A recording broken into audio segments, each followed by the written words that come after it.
Perkenalkan, kami dari kelompok 2. Di sini nama saya Fauzia Putri Amelia. Di sini saya kebagian akan membahas isu tentang di bidang birokrasi yang berjudul tentang Asmiati seorang pensiunan yang ditagih 75 juta karena kesalahan administrasi. Perkenalkan, nama saya Saila Katagarani. Saya mendapatkan isu pelayanan publik dengan tema tidak meratanya pendidikan di Papua. Dan saya Dina Salam. Di sini saya membahas isu tentang kebijakan publik yang bertema UU Cipta Kerja dan Tenaga Kerjaan. Halo guys, perkenalkan di sini nama aku Nabak Karisma Balkis. Nah, di sini aku dapat isu tentang kepemimpinan publik yang membahas tentang penyalahgunaan kekuasaan oleh pejabat pemerintah. Halo guys, nama aku Cindy Dwiaryani. Di sini aku akan membahas isu tentang manajemen sumber daya manusia yang bertemakan krisis sumber daya manusia, ancaman terhadap daya saing Indonesia. Let's check it out. Perkenalkan, nama aku Fauzia Putri Amelia. Di sini aku akan menjelaskan mengenai isu di bidang birokrasi.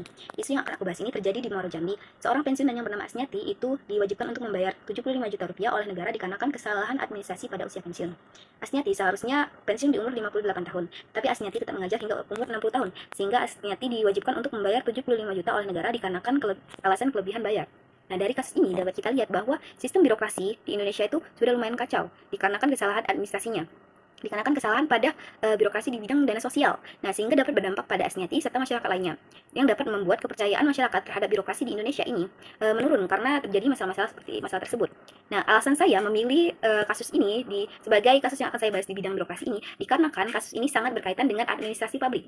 Mengapa berkaitan? Karena pokok masalahnya saja itu membahas tentang kesalahan administrasi. Nama saya Saila Katagarani. Saya akan menjelaskan mengenai isu pelayanan publik dengan tema tidak meratanya pendidikan di Papua.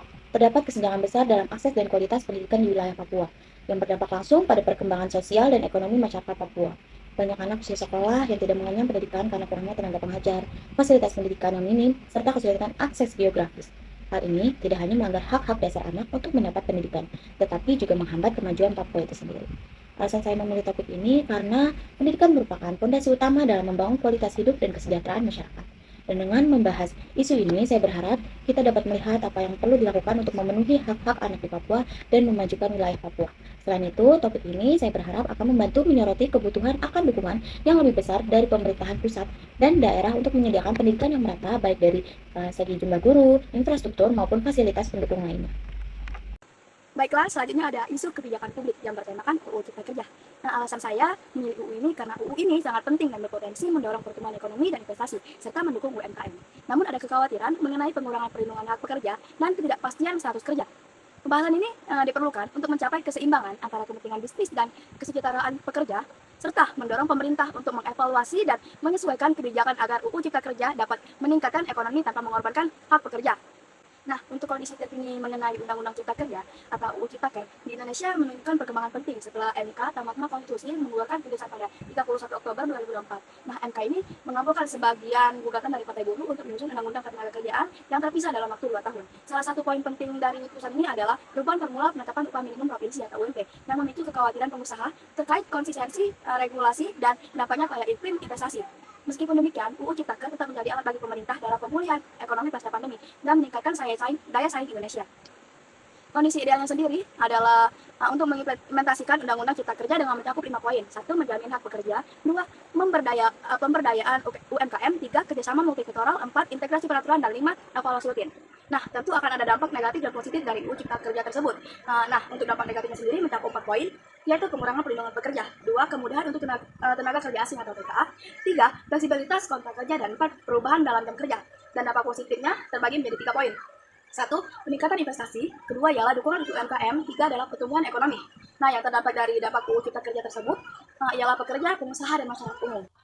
Saya Nabak Karisma Balkis. Di sini saya akan membahas mengenai isu kepemimpinan publik yang terkait dengan penyalahgunaan kekuasaan oleh pejabat pemerintahan. Penyalahgunaan kekuasaan oleh pejabat pemerintah, terutama dalam bentuk korupsi, menjadi masalah besar dalam administrasi publik di Indonesia. Praktik ini mencakup berbagai tindakan seperti suap, penyalahgunaan dana, dan pengaruh tidak dasar dalam keputusan administratif.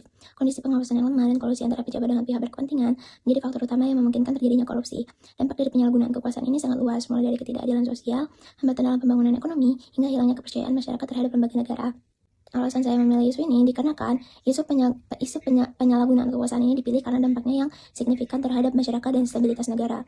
Korupsi di tingkat pemerintah menghambat kesejahteraan publik, memperlebar kesenjangan sosial, merusak integritas ekonomi, dan mengurangi kredibilitas pemerintahan.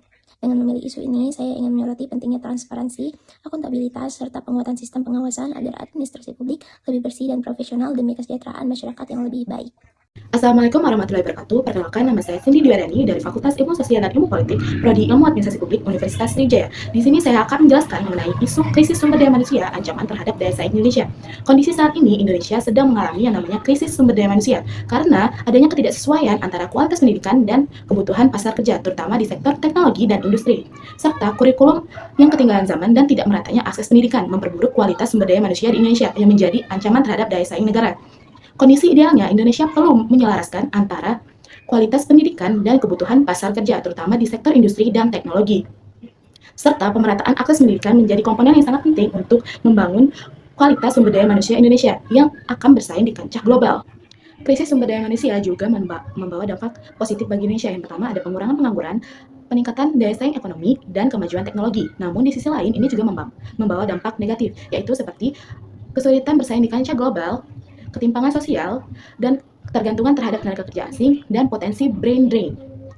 Pemerataan dan peningkatan kualitas pendidikan harus selaras dengan kebutuhan pasar kerja yang akan membangun kualitas sumber daya manusia di Indonesia menjadi lebih baik. Peningkatan kualitas sumber daya manusia melibatkan pemerintah sebagai perumus kebijakan, industri yang membutuhkan tenaga kerja yang terampil, masyarakat yang bergantung pada pendidikan dan pelatihan, serta institusi pendidikan yang harus menyesuaikan kurikulum dengan kebutuhan pasar kerja industri.